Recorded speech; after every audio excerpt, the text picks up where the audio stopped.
Eu tenho certeza de que esse é um sinal de Lourdinha. Mas tinha que ser um pombo. Não dava pra escrever uma mensagem no espelho, mover um copo, sei lá, mas um pombo. Um pombo. É claro. Seria o melhor sinal, é claro. Olhem, está voando. Na nossa direção. Onde ele irá pousar?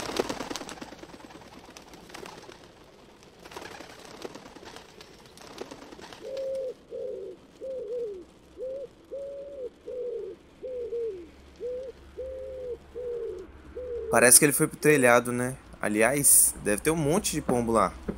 É a coisa mais comum do mundo, não tem por que isso ser um sinal. Eu não preciso explicar nada disso para vocês.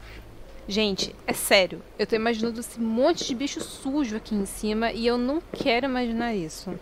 Eu preciso subir. Silêncio! Para de querer dar ordem pra gente 1 minuto e escuta. Você também, coisa. Escuta.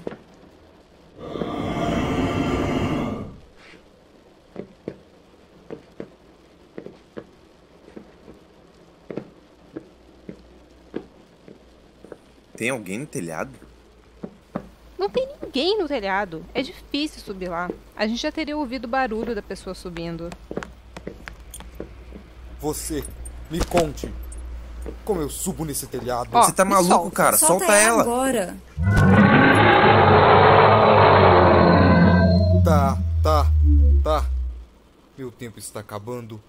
Por favor, como eu subo nesse telhado? Olha só, um pingo de educação. Tô até com pena, sério. Vou chorar. Aprendeu a palavrinha mágica, foi? Babaca. Por favor, eu imploro. Essa é a minha chance. Eu preciso subir lá, agora. Não há tempo para conversar com vocês. Se a gente deixar você subir lá, você vai fazer a alma do Rodrigo voltar pro corpo? Fala, agora! O amigo de vocês vai voltar, seus infelizes. E como é que a gente vai saber que você não tá mentindo? Você acha mesmo que eu iria preferir ficar nesse corpo mestiço? Olha a língua. Você vai subir lá e se o corpo do Rodrigo não voltar em 2 minutos... O coiso vai trazer você aqui pelo pescoço. Agora pega uma cadeira e coloca do lado de fora da porta.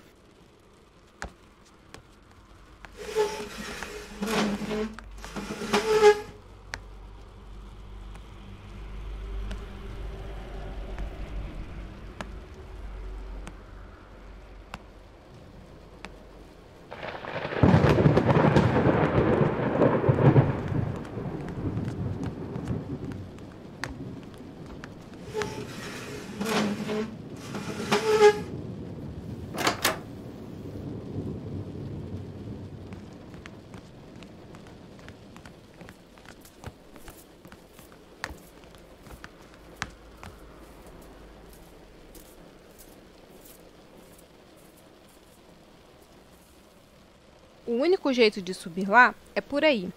Tem que tirar essa plaquinha de madeira do teto e passar pelo buraco.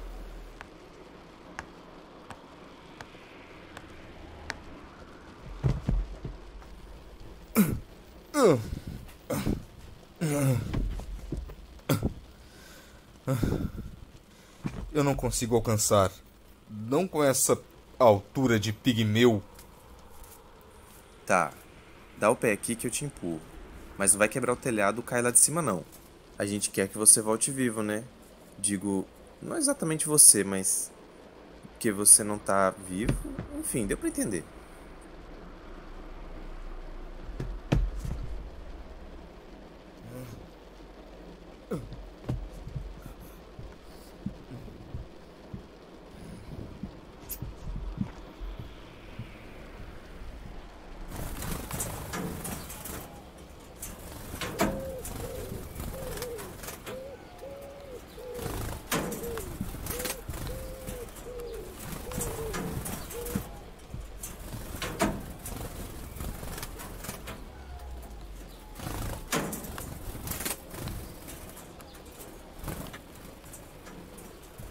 Gente, o que ele tá fazendo lá em cima, afinal?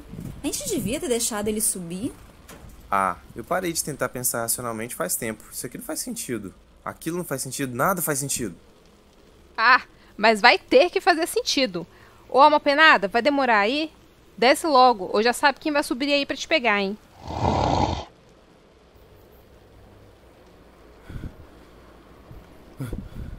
Eu achei. Tem que ser isso. Me ajudem a descer. Com isso, está meio pesado. Coiso, faz favor aqui. Pega logo essa criatura e ajuda ele a descer com seja lá o que for, porque já deu pra perder a paciência. Ei, o quê? Me solte, seu animal. Agora, me solte. Vocês são malucos. Para de Eu já estava descendo. Coisa tá sendo Tá, esse gentil. animal pode de soltar o cima de chiquento aí logo, Coiso. A gente já fez bagunça demais e deve ter vizinho chamando a polícia. Porque não dá mais pra chamar a síndica, né? Se bem que ela deve estar por aqui. Só não muito viva. Enfim, deu pra entender. Mas que valise é essa que tava lá em cima? Vamos trazer isso logo pra dentro antes que dê mais merda aqui fora.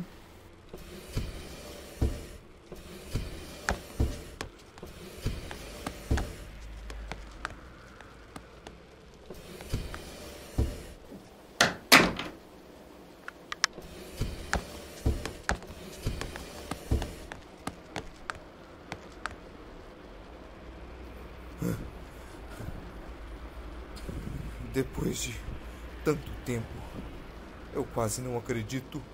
Lurdinha, você pode me ouvir? Tanto tempo preso nesse lugar.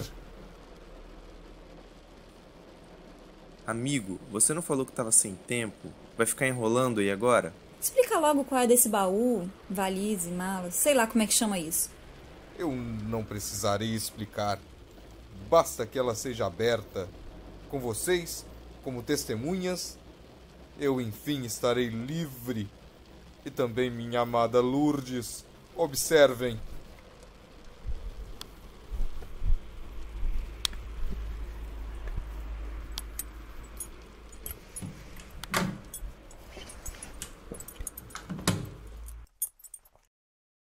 Ah, não. Dentro não da minha acredito casa, nisso. que inferno! Não Como é que eu vou imaginava explicar isso pra Que polícia? merda, vamos embora daqui.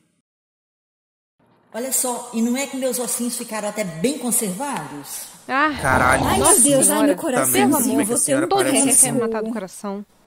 Nossa Senhora está no céu, minha jovem. E é pra lá que eu pretendo ir agora. Diferente desse sujeitinho desprezível aí. Crápula, megera, mulher intratável. No fim, você não conseguirá destruir a família que Lourdinha e eu... Ah, menos, vai. Bem menos. Você subestimou muito a minha amiga, marinheirinha arrogante. Quem é você para falar assim? Silêncio, meu senhor. Que homem chato. Lourdinha! Cadê você? Amiga, você não quer vir aqui, finalmente, dar um abraço no seu marinheiro?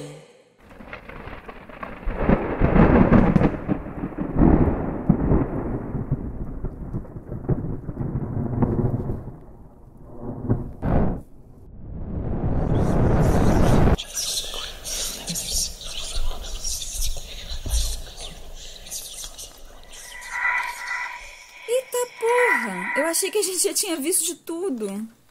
Isso é que é manter o esqueleto em forma. Só não deixe esses ossos caírem no chão da minha sala, por favor. Como assim você? Mas esses restos? O que você vai fazer? Não, Lourdinha, não! Lourdes, me solte! Nós podemos ir embora agora! Me solte! O que essa crápula lhe disse? Lourdes! Não! Você não pode! Você não pode me levar assim! Não! Você não pode me levar assim! Eu não quero ir! Não! Não!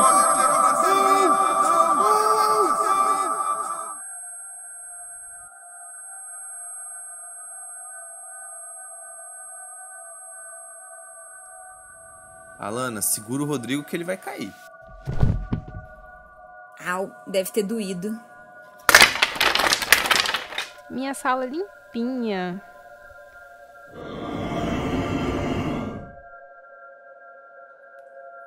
Esses homens Sempre acham que estão no controle de tudo e é muita prepotência. Bom, crianças, muito obrigada pelo esforço. Se meus ossos puderem finalmente ser enterrados, seria ótimo. Mas vocês os terem encontrados já é o suficiente. Enfim, eu poderei descansar em paz.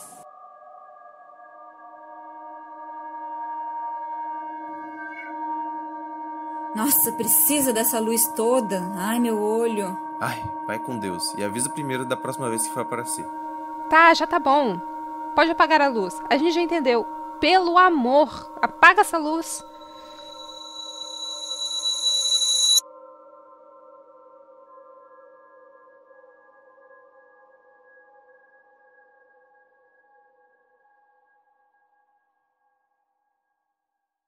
E é feito de tinta acrílica, né? É, orgânica. Tudo muito orgânico, muito natureza. E não pode tocar, tá? Don't touch. Exato.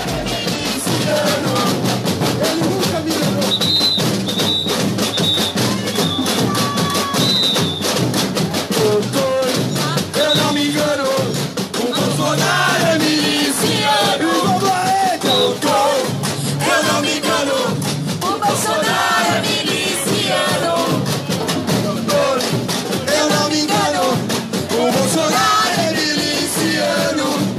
Doutor, eu não me engano, o Bolsonaro é miliciano.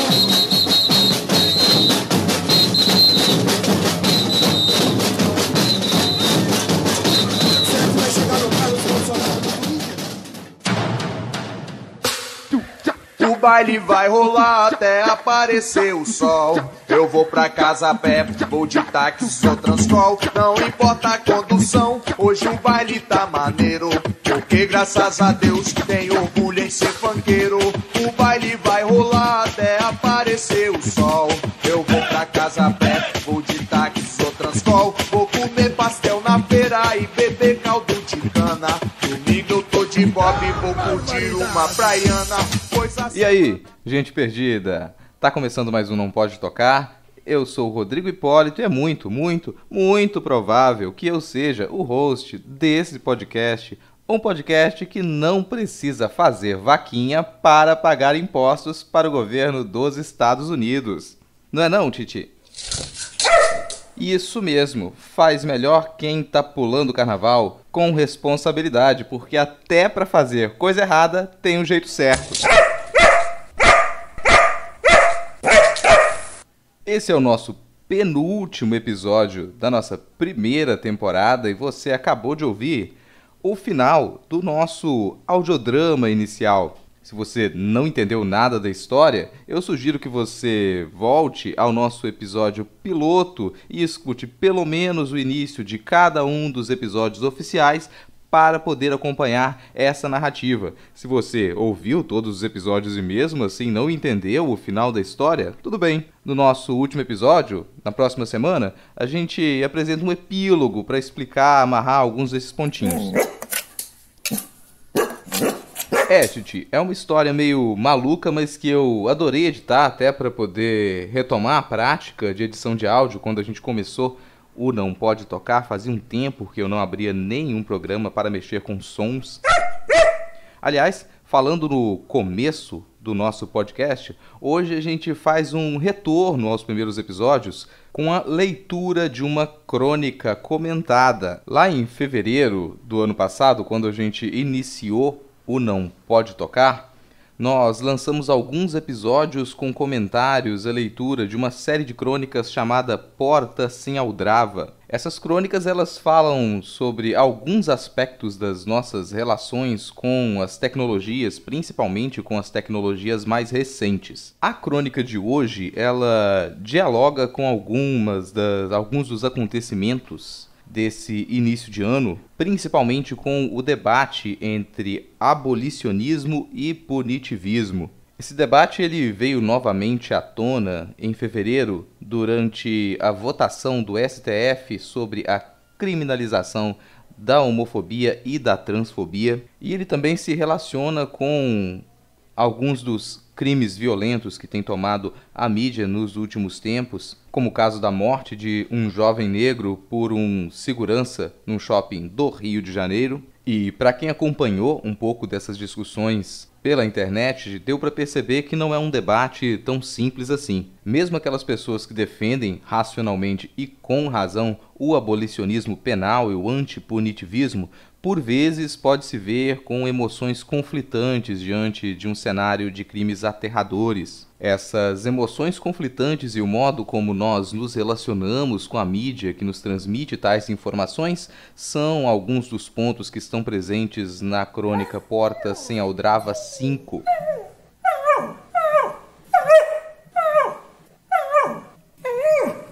Tem toda a razão, tio, e tem toda a razão.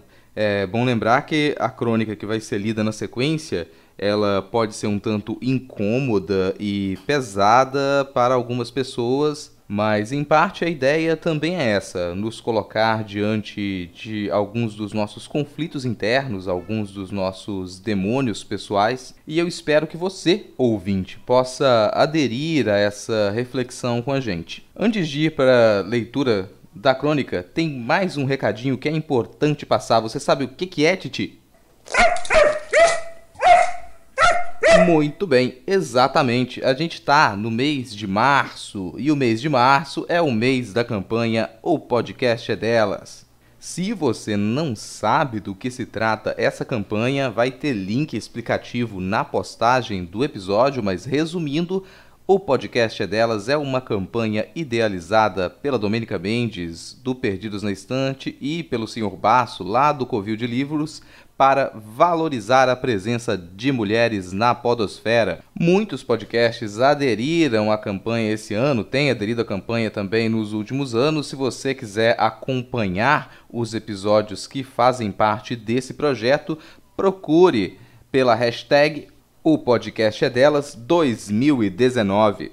Se você tem um podcast e perdeu as inscrições para a campanha desse ano, não tem problema. Chame uma mulher para participar dos seus programas e compartilhe o episódio com a hashtag O Podcast é Delas 2019, pois você contribui assim também para expandir a presença de mulheres na podosfera. O Não Pode Tocar tem vozes femininas desde a sua formação, e a gente também vai participar da campanha desse ano com alguns episódios especiais mais para o final do mês. Certo, tô falando demais, né? Tô me estendendo. Então, encerramos os recadinhos, vamos lá para a leitura da crônica e logo depois você escuta os comentários de Fabiana Pedroni, Alana de Oliveira e também do Titi. Bora lá. Eu vou pra casa a pé, vou de táxi ou transcol, não importa a condução, hoje o baile tá maneiro, porque graças a Deus tenho orgulho em ser funkeiro, o baile vai rolar até aparecer o sol. Eu vou pra casa a pé, vou de táxi ou transcol, vou comer pastel na feira e beber caldo de cana, domingo eu tô de bob e vou curtir uma praiana.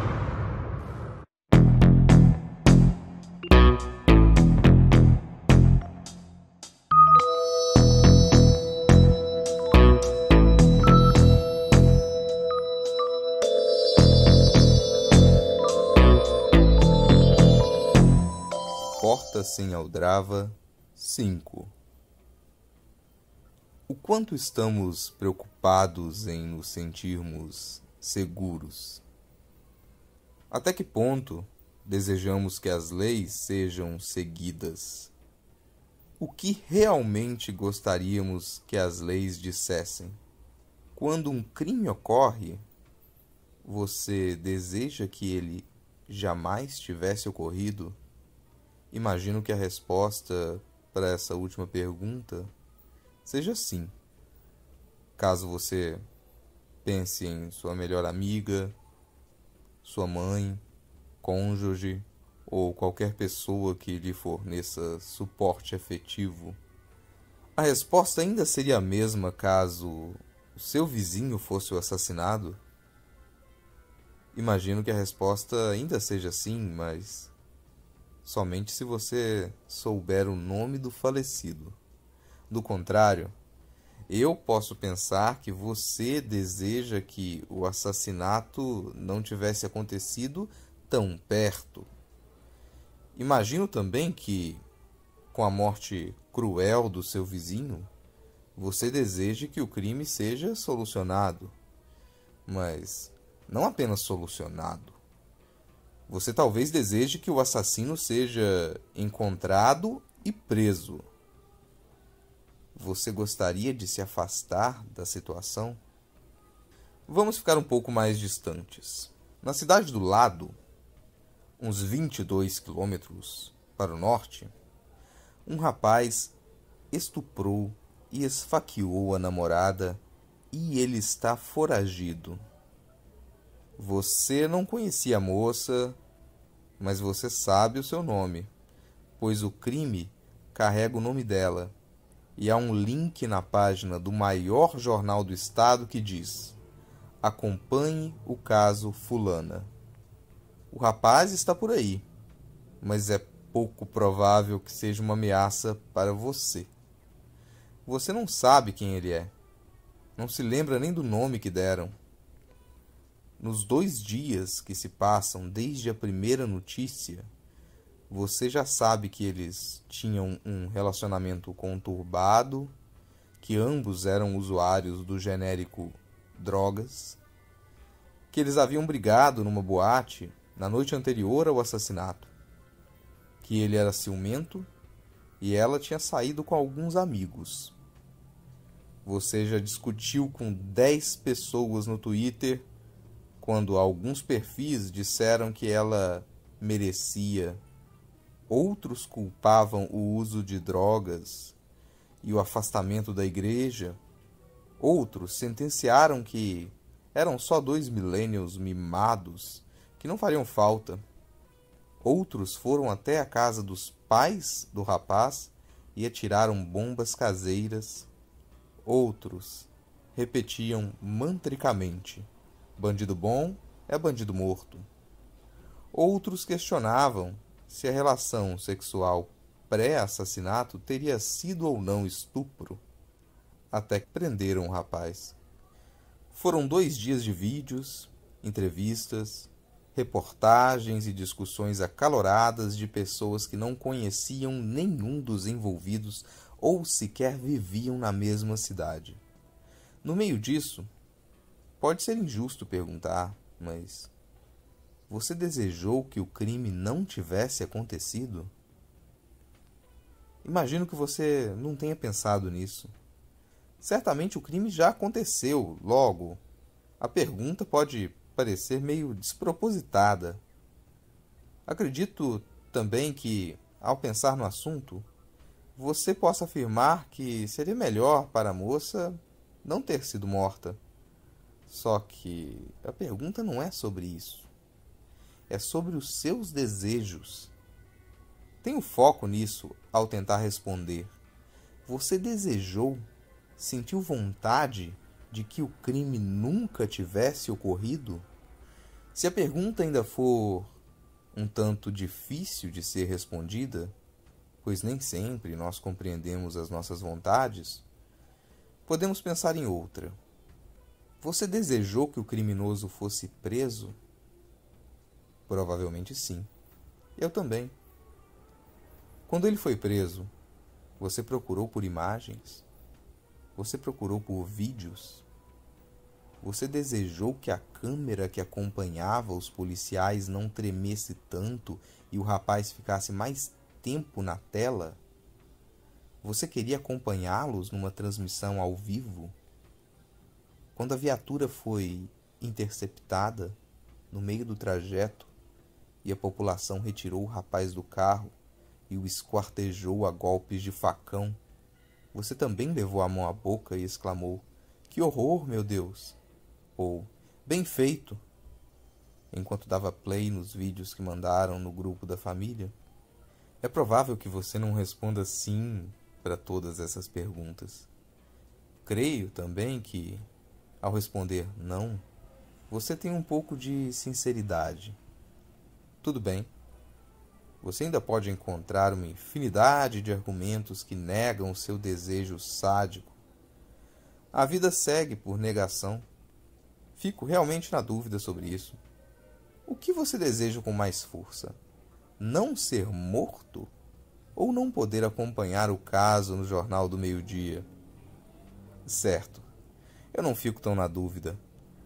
Acredito que você é sádico demais para se preocupar com a própria morte. Você nem liga de não haver cinto de segurança no ônibus da cidade.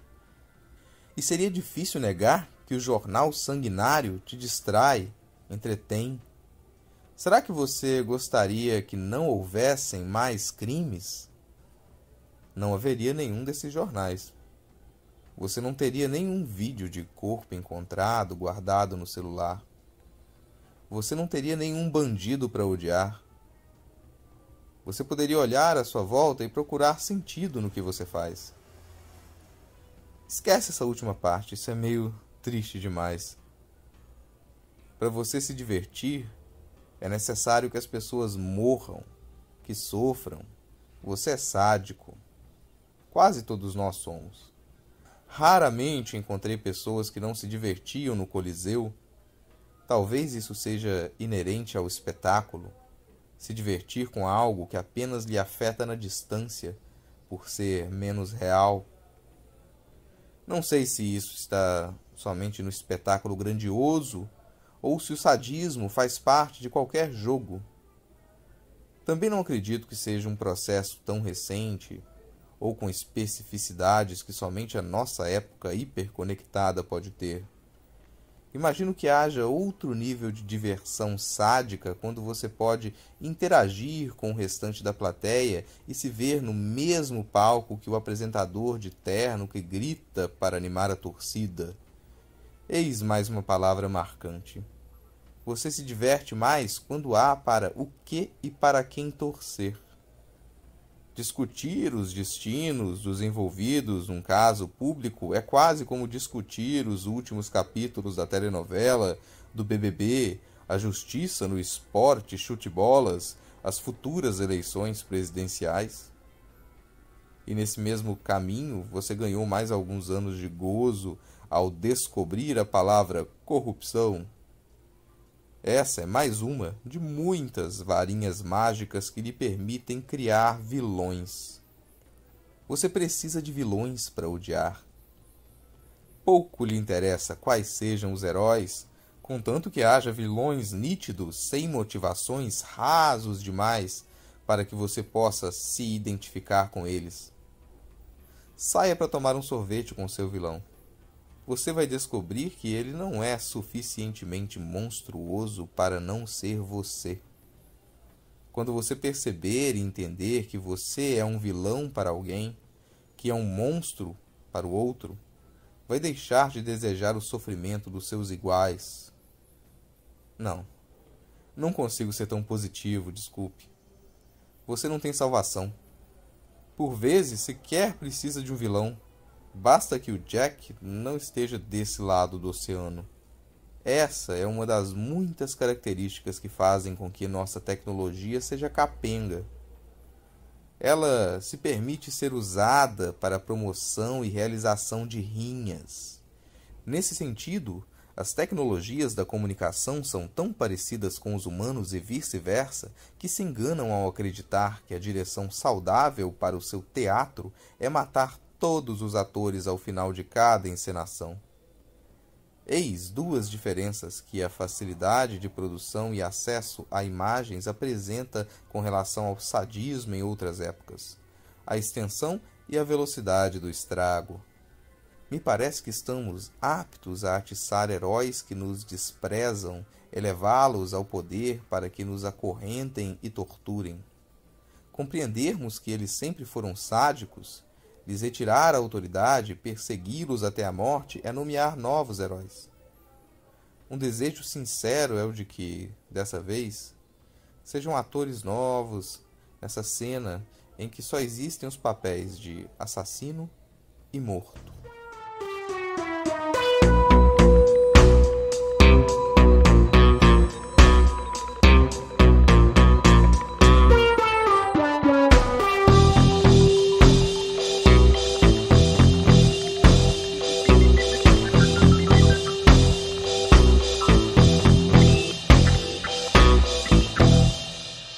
Olá, Chapôs. Aqui é a Fabiana Pedroni e eu devo dizer que eu não consegui responder as perguntas do texto sobre os meus desejos para com o outro. Toda vez que eu ia dizer sim, eu dizia não ao mesmo tempo, eu queria dizer não e dizia sim ao mesmo tempo. Não é o tipo de pergunta, quando se fala de desejos, ainda mais esse tipo de desejo, você possa responder com sim ou não. Ainda mais pensando que esse é um dos lados mais difíceis desse ser em sociedade. Esse texto foi escrito há pouco mais de um ano, se não me falha a memória, e só me faz pensar em quantos mais outros anos ele ainda permanecerá super atual. Eu fico sem chão porque, em diferentes graus, a gente se comporta desse modo, né? Que o texto faz a gente compreender que é um modo muito cruel. Por mais que muitos de nós entremos em negação para um divertimento com sofrimento alheio, ainda assim nos arriscamos dentro desse espetáculo, como uma torcida mais quietinha, que vê tudo com o canto do olho, não faz comentários, como se não fizéssemos parte disso, mas a gente está ali. Tomando uma parte do texto que diz assim: para você se divertir, é necessário que as pessoas morram, que sofram. Você é sádico. E logo depois o texto continua. Talvez isso seja inerente ao espetáculo, se divertir com algo que apenas lhe afeta na distância, por ser menos real. Nossa, parece até uma premonição para tanta coisa que se intensificou nesses últimos meses.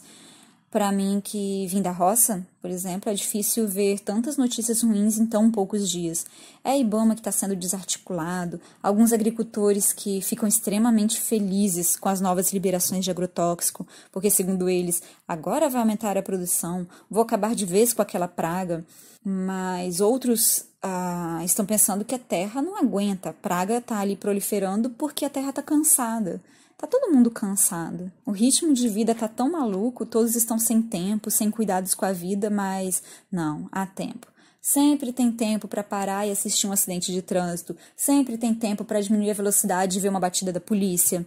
Desde que você não esteja lá fora, né, do lado da batida. É melhor estar a uma distância confortável, de onde dê para assistir de camarote. Talvez você se irrite e acredite piamente que não faz parte deste grupo que encontra conforto no desconforto alheio, mas a gente não precisa ir tão longe, ser tão extremo com a vida para perceber que sim, também somos plateia de pequenos palcos. Eu fui numa exposição de uma artista capixaba no mês passado, a Tetê Rocha. O nome da mostra era Ventos em Vênus, Movem Montanhas. Eu vou deixar o link depois do trabalho para vocês conferirem na descrição do episódio. E em algum momento eu quero falar mais, né, sobre esse trabalho e questões que foram pontuadas pela artista, mas por hora eu digo que a exposição fala sobre o corpo gordo que é tornado inadequado, que não cabe na cidade, que não cabe nos padrões de beleza, que é excluído e colocado nesse grande palco que se chama a gordofobia. Você odeia noticiários sensacionalistas, sanguinários, acha um absurdo pessoas que se distraem e se divertem com notícias de morte.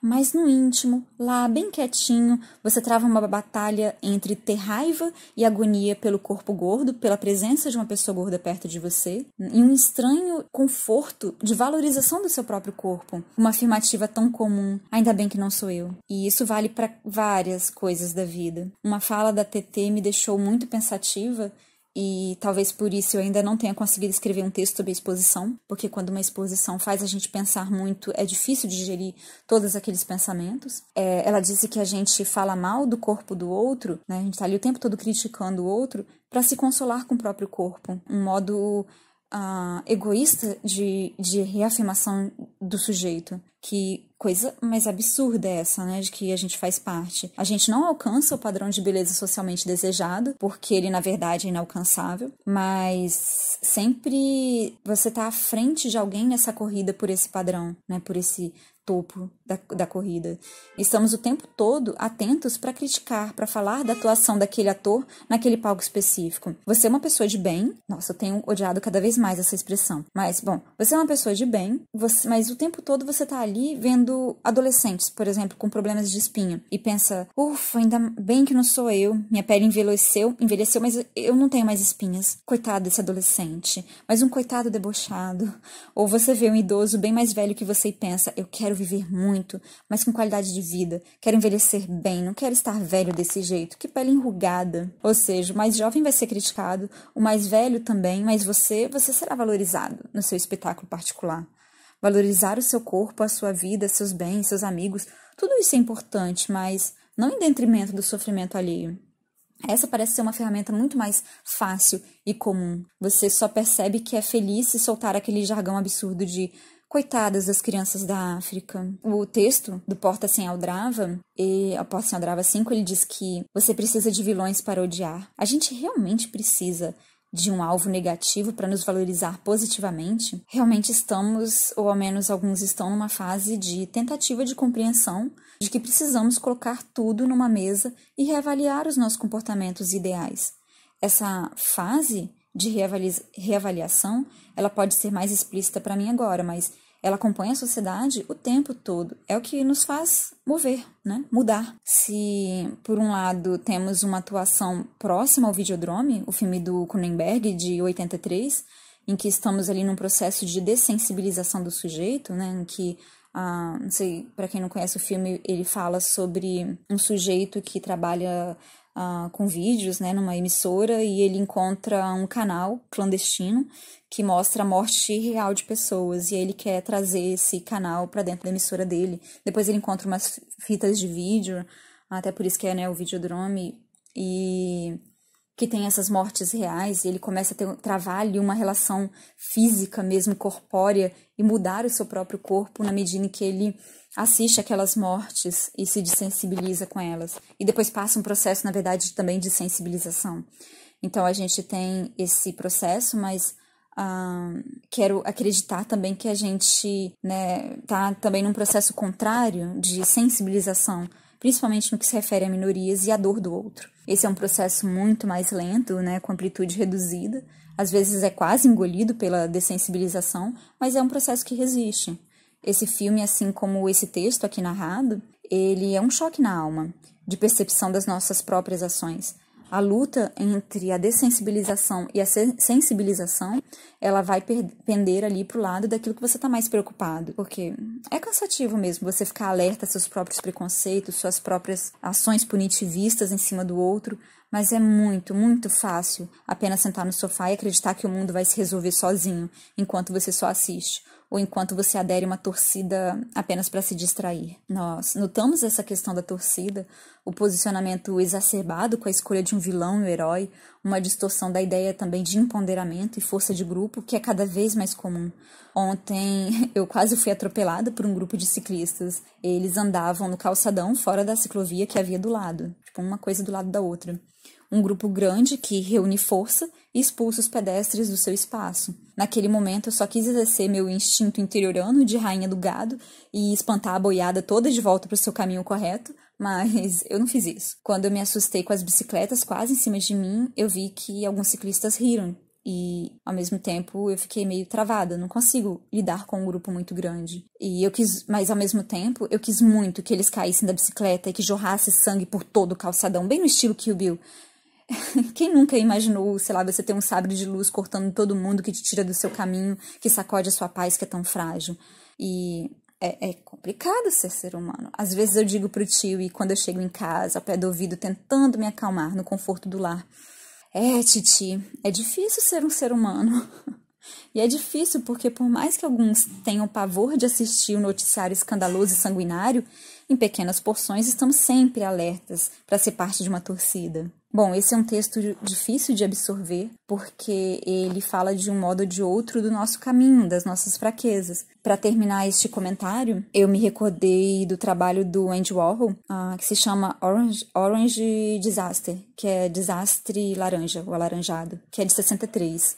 O Warhol, ele é um artista mais conhecido pela designação da pop art, né? Quando falamos dele, automaticamente se associa a trabalhos como o da Sopa Campbell, os ícones pop como as serigrafias da Marilyn Monroe, ou do Elvis, ou das caixas de sabão brilho, né? Que ele usa ali técnicas de serigrafia que torna essa produção artística mais próxima da produção em massa, uma crítica ali à pop. Mas na década de 60 a gente também encontra alguns trabalhos que às vezes não são tão conhecidos do Andy Warhol, que fala do tema da morte. Você vê uma imagem horrível ali de modo repetido e colorida faz com que ela perca o seu efeito de horror. Diante ali das 15 repetições de uma cadeira elétrica vazia, em tom laranja, alguns vão acentuar a ideia de um assento vazio, isolados e à espera, né, de um outro ocupante no silêncio. Isso se você ficar muito tempo parado ali olhando, né, num ambiente isolado que é o museu, se forçando a pensar que é uma obra de arte, que quer te fazer pensar na morte, como uma Vanitas, né, que fala da brevidade da vida.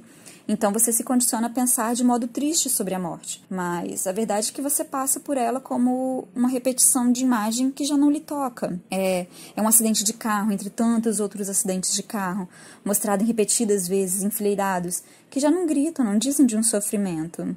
Todo elemento de cultura em massa se torna ali um alimento para a arte, e por mais que quando falamos de arte queremos falar de ferramenta de sensibilização, mas muitas dessas produções também fazem um caminho de uma crítica a essa dessensibilização, desse sujeito que vai ver essas imagens de acidentes, de cadeira elétrica, de sofrimento, tantas vezes de modo repetido, que ela vai perder o seu sentido de sofrimento e acaba, às vezes, até se tornando um divertimento e uma distração, né? Ouça ali o cara do jornal gritar todo dia que acharam mais um corpo, que quando você encontrar um corpo na rua, vai se sentir como um sortudo que encontrou um grande prêmio tantas vezes anunciado.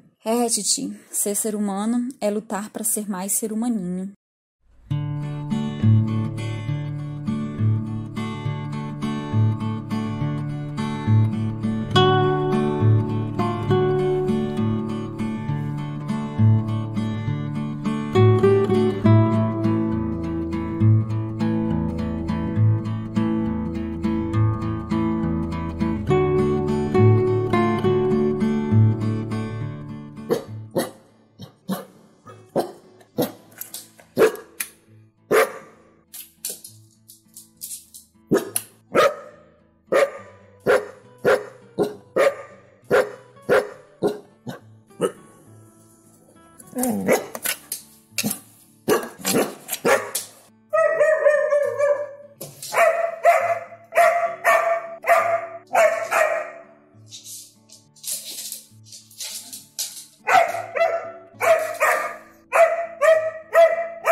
Esse texto, ele é bem provocativo, né? Ele vai dialogar diretamente com essa espécie de fascínio que a sociedade tem pela violência, essa espécie de prazer que o ser humano sente ao ver certos tipos de violência, certas cenas mórbidas.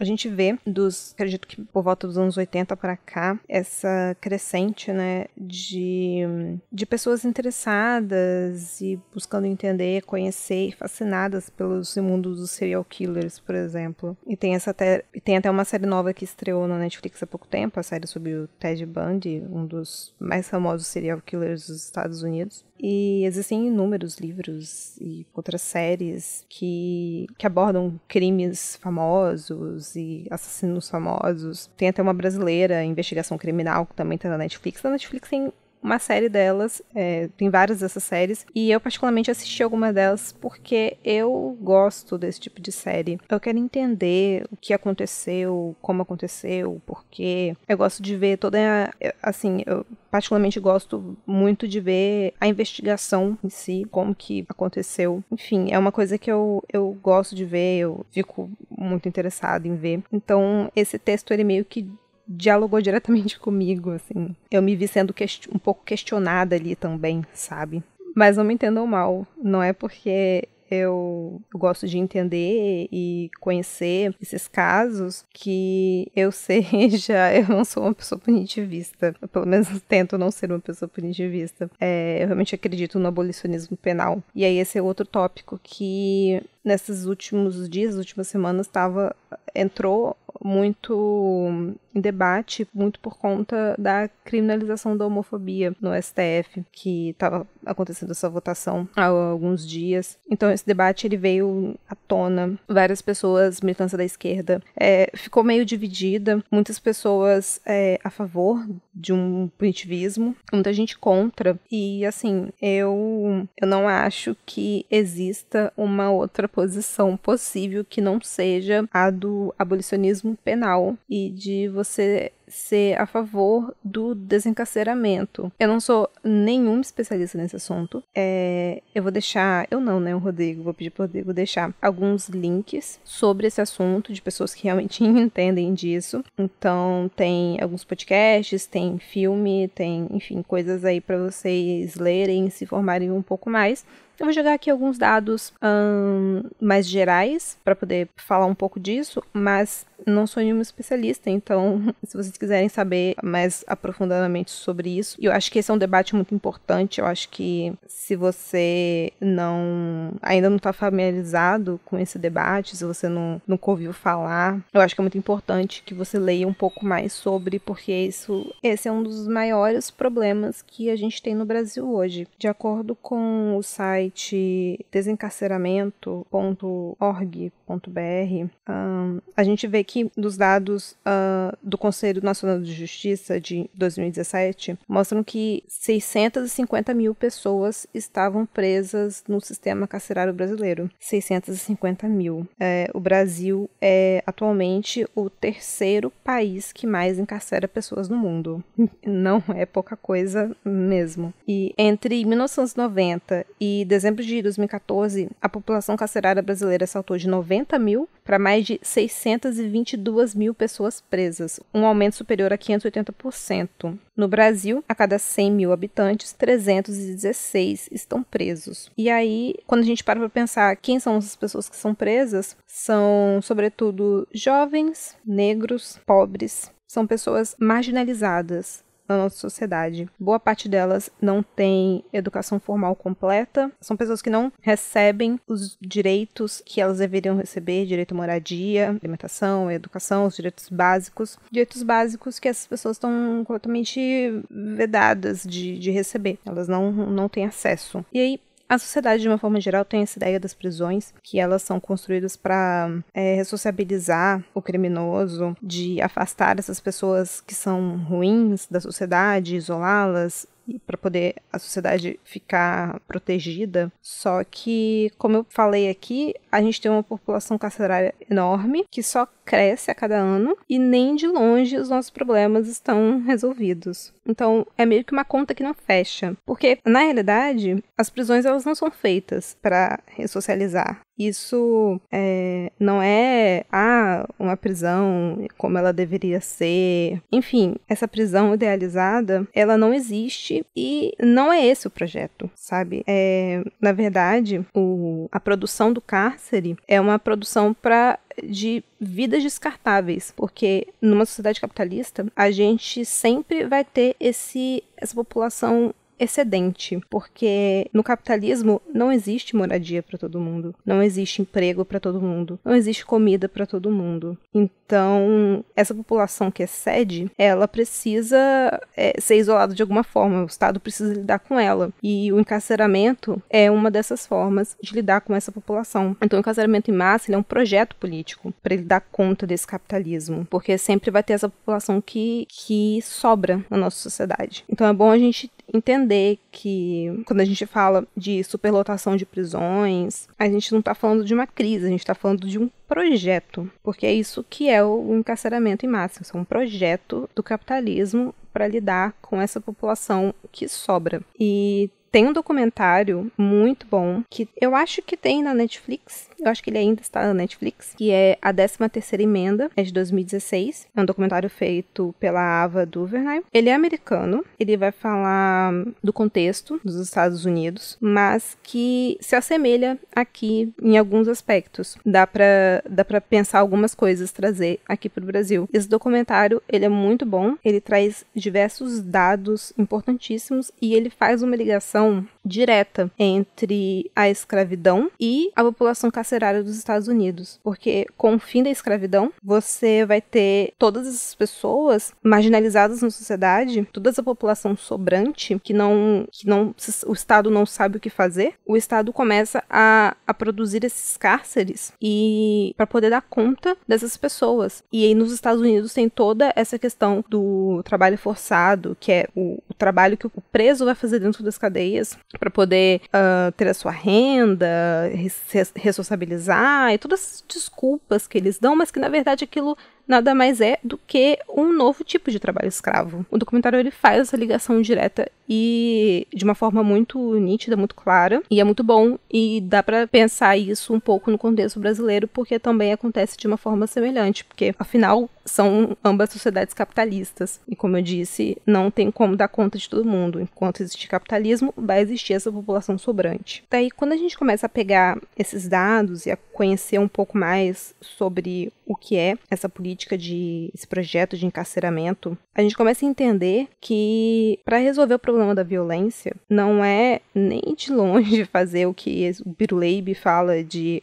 prender mais e matar bandido. Porque isso a gente faz muito, faz todos os dias. Como eu falei, a nossa população carcerária é enorme. Não adianta. E é aquela velha história que é clichê, porém real, que a gente vai ficar repetindo isso várias e várias e várias vezes, mas a única solução real para o problema, para esse grande problema de violência que a gente tem, é educação, saúde, moradia, condições básicas de vida para todo mundo. Enquanto existir essa desigualdade brutal que existe, vai existir violência. Então, para acabar com esses problemas, a gente precisa investir muito em educação e saúde, investir nas pessoas, dar vida digna para as pessoas. Só aí a gente vai começar a ter, de fato, uma melhoria na sociedade. E é preciso que as pessoas entendam isso, entendam de fato que o que produz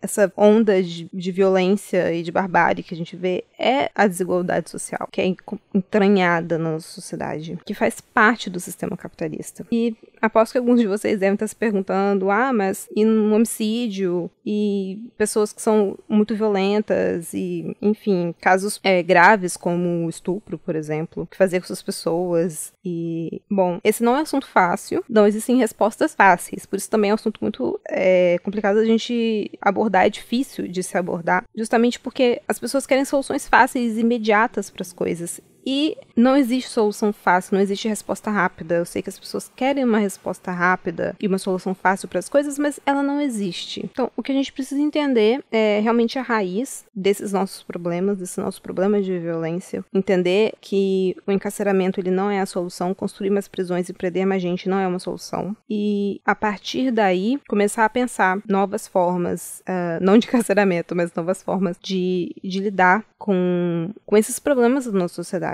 Entender que a resposta pro o famoso ladrão de galinha, porque a maior parte das pessoas que são presas são presas por furto, roubo, são crimes a patrimônio e tráfico de drogas. Cerca de só 10% são presos por homicídio, até porque esse é um crime muito difícil de investigar, então é um outro problema que a gente tem. Mas a gente tem muita gente presa por crimes de roubo e furto, e são pessoas que, como eu falei, foram privadas de todos os direitos. São pessoas que não tiveram a educação que deveriam ter tido, que não têm condições de vida que elas deveriam ter, que elas têm direito de ter. Então elas vão encontrar no crime a resposta para poder conseguir acabar com os seus problemas financeiros, para poder não passar fome. É entender que para poder a gente conseguir se livrar desse problema, não é prender essa pessoa, mas é dar casa, dar comida, dar emprego para essa pessoa, dar uma condição digna de vida para essa pessoa. Só que quando a gente começar a entender de verdade isso e colocar isso em prática das nossas políticas públicas, que a gente vai ter uma solução, que a gente vai ver as coisas melhorarem. A população jovem e negra não pode continuar morrendo todos os dias. São milhares de pessoas tendo sua vida interrompida. E pra quê? Por quê? Não tem nada...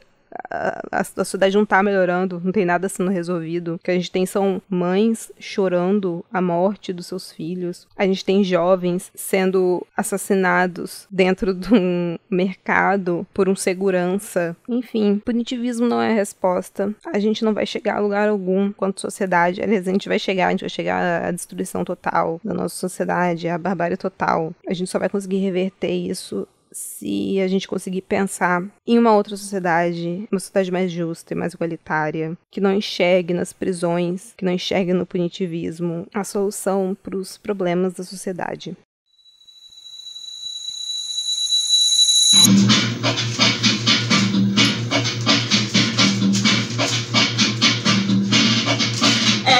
cansativa a vida do crente. É cansativa a vida do crente.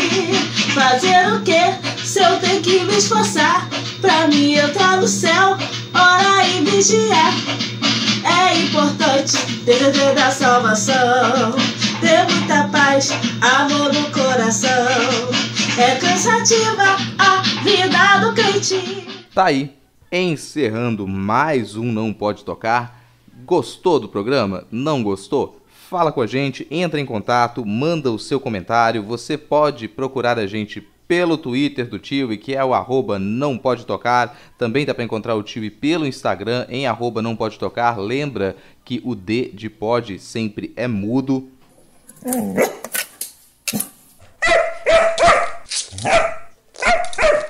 E isso, se você quiser, também pode mandar um e-mail para a gente em nãopodetocar@gmail.com. Aproveita e dá uma passada em notamanuscrita.com, onde você encontra mais algumas das coisinhas que a gente produz por aqui. Na postagem desse episódio você encontra os links das referências, citações e recomendações da Fabiana, da Alana e do Tiwi. Também o link para a postagem original com a crônica, onde você pode encontrar algumas outras referências. Essa crônica ela foi escrita no início de 2017, em janeiro de 2017, então bem antes do processo eleitoral pelo qual nós passamos. E é impressionante como ela ainda continua um tanto atual e aponta para tópicos preocupantes.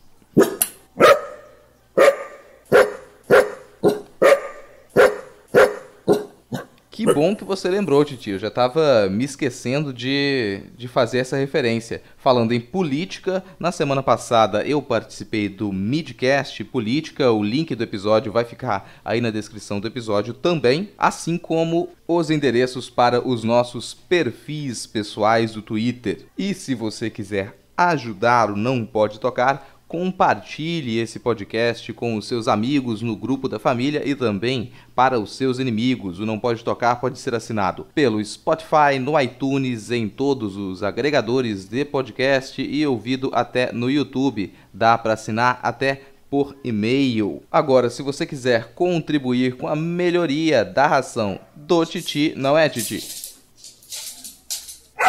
E também com a melhoria dos nossos equipamentos, você pode apoiar o Não Pode Tocar pelo PicPay. O link está no final da descrição deste episódio. O próximo programa será o último episódio da primeira temporada, mas a gente já tem programas planejados para o início da segunda temporada, com mudança de formato e temáticas super caprichadas. Tá, eu entendi que você tem que se arrumar pro bloquinho, Titi. Então, vamos fechar por aqui.